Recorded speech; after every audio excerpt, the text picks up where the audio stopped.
morning, of course, for Margaret Lusk's speech about anime, okay? Very good.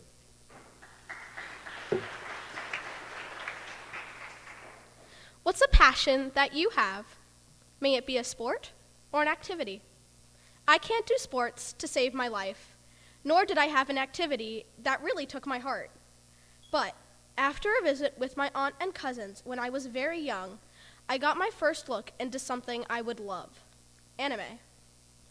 Anime is a form of Japanese art and animation, often having a science fiction theme.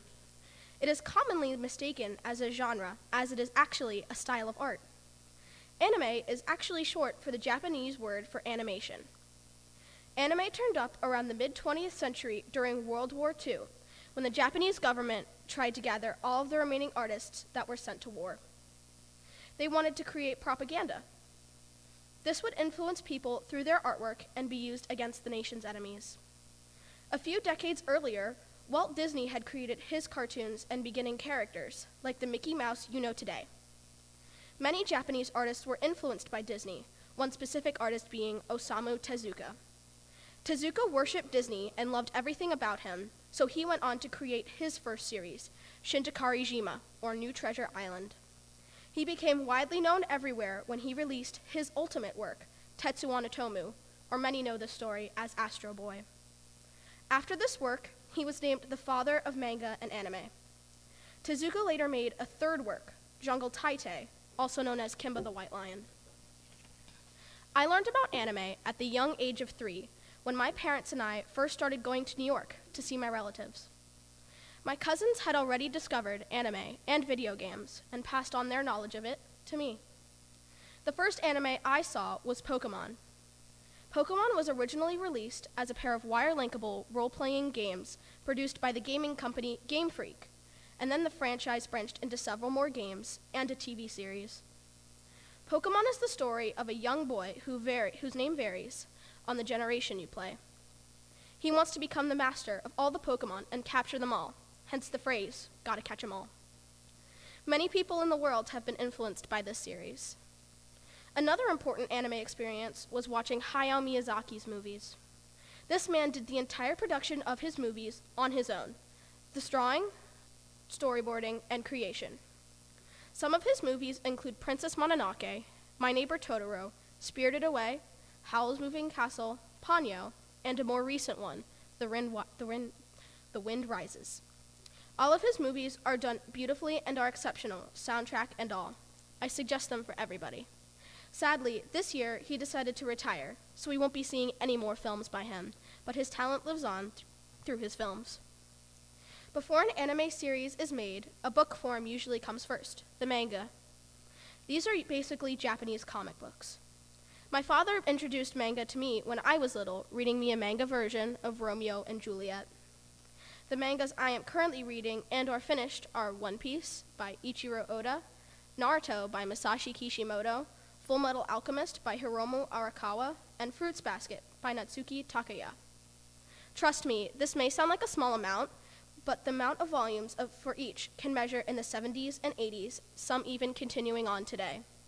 One manga, Kochikame by Osamu Akimoto, tops the record with an unbelievable 188 volumes. Each anime, as you probably figured, has a main character. Usually, it's a strong male role that is loved by everyone and is usually known to do no harm. Now, depending on the series, the main role may become evil or travel a bad path. For example, my current favorite anime is Code Geass, Lelouch of the Rebellion. This show is based on young teenage Lelouch v. Britannia. He is the son of the Emperor of the Great Kingdom of Britannia. He wants to make a better place for his blind younger sister. As the series progresses, he comes across a power called Geass. Geass lets Lelouch have mind control over others. Lelouch first uses Geass for good, but power corrupts and he becomes evil. I won't tell you the end, just in case you do watch it. An anime with a somewhat different storyline is called Naruto. This is a very popular franchise, as it may have been seen in stores, like Pokemon. Naruto is the story of a young boy ninja who grew up without his parents. He wants to be the ruling leader of his village, the Hidden Leaf. Naruto and the continuing series Naruto Shippuden explains his travels and adventures as he strives to become the leader, or Hokage. This is a different storyline to Code Geass because in no point does the main lead become evil. This story still continues on today, and I don't think it will be ending anytime soon. Some animes personify objects, for example, Hetalia. Hetalia is a short anime, each episode ranging in 5 to 10 minutes. Hetalia personifies countries and mixes them with common stereotypes. For example, America loves burgers, Canada is practically invisible and nobody recognizes him, and Italy is a spaced out kid in a man's body. It's hilarious and enjoyable, and it's a very popular anime, but I don't really recommend it as Hetalia can be a bit suggestive. Another important part of an anime is a huge amount of parodies that follow after it. Every anime has its flaws, and some people love to find the flaws and make fun of the characters. For example, the popular anime Dragon Ball Z by Akira Toriyama has been parodied by the YouTubers Team 4-Star. 11 people came together to create a hilarious parody making fun of each Dragon Ball Z episode. Another series that has been parodied many times is Naruto, the most famous being by the YouTuber Little Karibo. He carefully makes fun of each character and finds the funniest voice to make you laugh. One more example is the abridged of Code Geass, Code Ment, created by Purple Eyes. I have always dreamed in drawing of the style of anime. I have been practicing for 2 years, and I'd say I'm doing pretty well for a novice anime artist. After I received my Fujitsu tablet computer, I started taking advantage of MS Paint. Of course, I was terrible in MS Paint, so I did my research and found other programs, such as Photoshop and Paint Tool SAI. As soon as I found other programs I could actually use, I experimented with the tools available, such as brushes. Brushes could be used for different tasks. The ink pen tool lets me do straight lines with certain pressure sensitivities, while the brush tool or watercolor tool lets me blend things to make them softer. I used these in several pieces, each style varying. Animes, of course, with their growing popularity, grew into big events for people who love anime. These became anime conventions.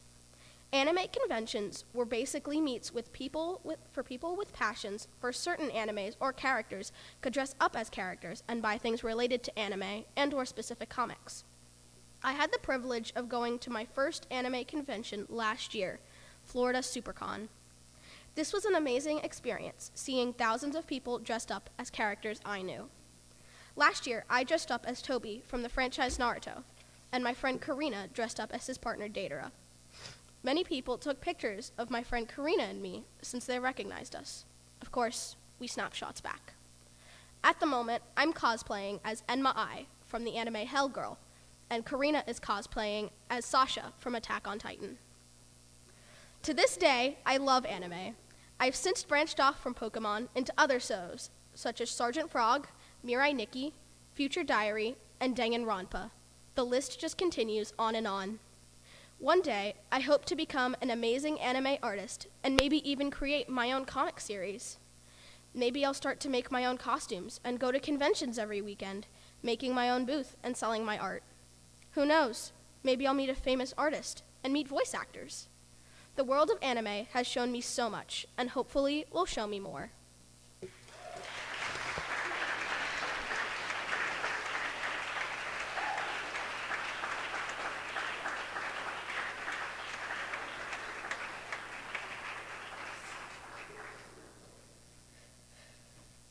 Congratulations. Thank you. You have to get a good grade just by saying all those names in Japanese. What would ever happen to Superman and Archie and Richie Rich? Are those not around anymore, you know? Are they? They're around. Okay, good. I read Archie when I was little. Good, okay, great. I did too when I was little as well. Thank you. 8th graders, please come up to congratulate Margaret. 7th graders, lead us from chapel, please. Well done.